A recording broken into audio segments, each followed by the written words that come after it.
Assalamualaikum warahmatullahi wabarakatuh. Kami dari kelompok Burger Toprak akan memperkenalkan diri kami. Perkenalkan, nama saya Bintang Andiasa, absen 5. Masih di masa di Sabtu, saya absen 9. Perkenalkan, nama saya Fadel Deki Priama Sofina, absen 13. Perkenalkan, nama saya Gufron Hamdani, absen 17. Siapa nama Bapak? Pak Soleh. Pak Soleh. Asal Bapak dari mana? Dari Kebumen. Sudah berapa lama Bapak jualan ketoprak? 2005 ya, 2005 Dari 2005 ya? Biasanya Bapak kalau berjualan berkeliling atau mangkal? Kalau mangkal biasanya di mana? Di mana, Pak? Pasar Burung. Di Pasar Burung. Ya. Di Pramuka ya? Kenapa Bapak memilih untuk berjualan ketoprak? Karena ketoprak simpel sih ya. Simpel. Nggak ada, jarang cuma hobi aja tuh. Cuma jangan dipakai.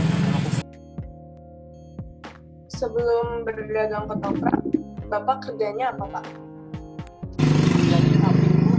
Jadi di pabrik dulu. Dan di mana? Tahun 95. Sampai tahun 2000. Zaman sekarang kan sudah modern. Kenapa Bapak tidak menjual ketoprak Bapak secara online? Nah, pernah main ini kan gara-gara aktif ini bilang tuh HP-nya cuma masuk ke S2 terus dari bikin lagi males Intinya karena apa, Pak? Hilang HP. bilang dia sih satunya Itunya, iya alatnya ya. iya Saat ini kan sedang pandemi. Apakah ada perbedaan dari hasil penjualan sebelum pandemi dengan setelah pandemi?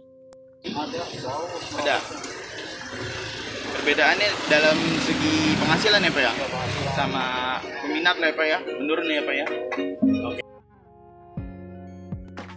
Dampak yang ditimbulkan oleh globalisasi, terutama dari masa pandemi ini, terhadap tukang ketoprak tersebut adalah di mana omset penjualan ketoprak menurun dan juga berkurangnya orang-orang yang makan di tempat tersebut. Bapak itu pernah coba jualan online, akan tetapi karena suatu insiden dia kembali menjual secara offline.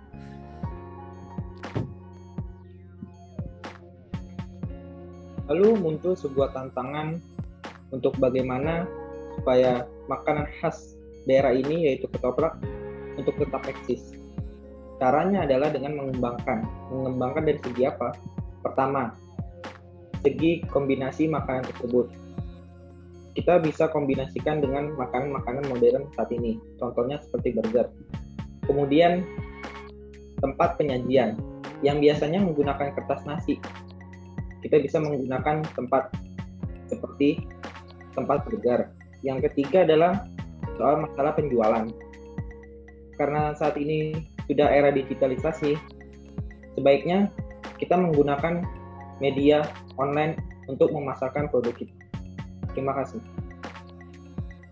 Setelah kami melakukan wawancara terhadap pedagang ketoprak tersebut, kami memutuskan untuk melakukan modifikasi makanan daerah tersebut atau makanan ketoprak tersebut agar lebih modern, supaya masyarakat zaman sekarang atau anak muda zaman sekarang lebih tertarik pada makanan daerah khususnya yaitu ketoprak.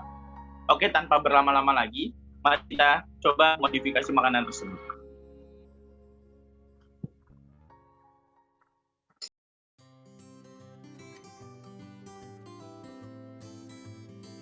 Bahan-bahan yang digunakan adalah kecap manis, bihun, garam, roti burger, cabai rawit, bawang putih dan gula merah, air putih, tahu putih, tauge, kacang tanah, dan wadah karton.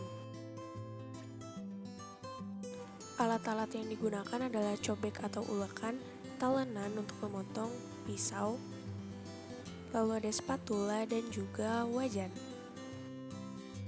Pertama-tama kita cuci dulu tauge di air bersih mengalir, kemudian kupas bawang putih, potong tahu menjadi dadu, goreng kacang tanah di dalam minyak panas, kemudian rebus bihun menggunakan air panas. Jika sudah, angkat kacang tanah dari penggorengan, kemudian goreng tahu putih, kemudian taruh toge di air mendidih dan tiriskan bihun. Setelah tauge didiamkan, tiriskan juga seperti bihun. Lalu angkat tahu goreng yang telah matang, kemudian ulek atau hancurkan kacang tanah menjadi halus seperti ini. Dan jangan lupa panaskan roti burger.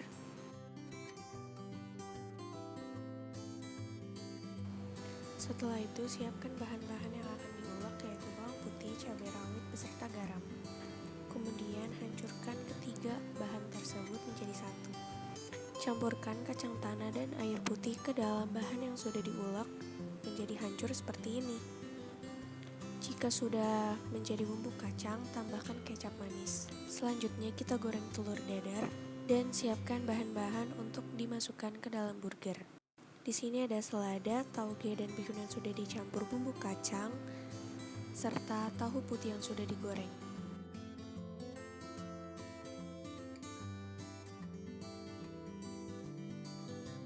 Inilah tampilan akhir dari burger ketoprak karya kelompok kami. Selanjutnya adalah menghitung harga penjualan dan pembelian untuk pelajaran ekonomi. Yang pertama ada fixed cost. Yang pertama itu gas. Satu gas itu harganya 20.000 dan satu gas bisa dipakai untuk 4 jam pemakaian. Maka 20.000 dibagi 4 jam, harga untuk pemakaian gas per jam yaitu 5.000. Kita menggunakan gas selama 30 menit, maka biaya yang digunakan adalah 30 menit dikali 5.000 yaitu Rp2.500. Selanjutnya ada tenaga masak dan beres-beres, seharga Rp4.000, maka total dari fixed cost adalah Rp6.500. Selanjutnya adalah variable cost atau bahan dan kemasan. Yang pertama ada 3 label, harganya Rp2.500, 3 kemasan harganya Rp4.200, bihun jagung 1 bungkus isi 4 lembar harganya Rp6.000, kita pakai 1 lembar maka harganya menjadi Rp1.500, kemudian tahu putih harganya Rp3.000, tauge harganya Rp2.000, gula merah 1 pieces harganya Rp1.000. Selanjutnya ada kacang tanah 1/4 kilo harganya Rp8.000, kita pakai setengah dari 1/4 kilo maka harganya menjadi Rp4.000, bawang putih dan cabai rawit merah harganya Rp5.000, garam 1 bungkus harganya Rp1.000, roti burger 1 bungkus isi 6 Rp12.000 yang kita pakai 3 buah maka harganya menjadi Rp6.000. Selanjutnya itu selada harganya Rp2.000, telur 2 butir harganya Rp3.000, minyak goreng ukuran 1 liter Rp20.000 yang dipakai 50 ml maka harganya menjadi Rp2.500. Maka total dari variable cost yang kita gunakan adalah Rp37.700. Selanjutnya ada HPP sama dengan fixed cost ditambah variable cost, maka Rp6.500 ditambah Rp37.700 sama dengan Rp44.200, maka harga per unit Rp44.200 dibagi 3 sama dengan Rp14.733. Selanjutnya laba sama dengan HPP dikali persen laba, Rp44.200 dikali 30% sama dengan Rp13.260. Untuk menentukan harga jual sama dengan HPP ditambah laba, Rp44.200 ditambah Rp13.260 sama dengan Rp57.460. Harga jual per unit maka menjadi Rp57.460 dibagi 3 yaitu Rp19.153. Maka jika dibulatkan menjadi Rp20.000. Maka harga jual burger ketoprak yang fix yaitu Rp20.000. Sekian dari kelompok burger ketoprak, kurang lebihnya mohon maaf. Wassalamualaikum warahmatullahi wabarakatuh.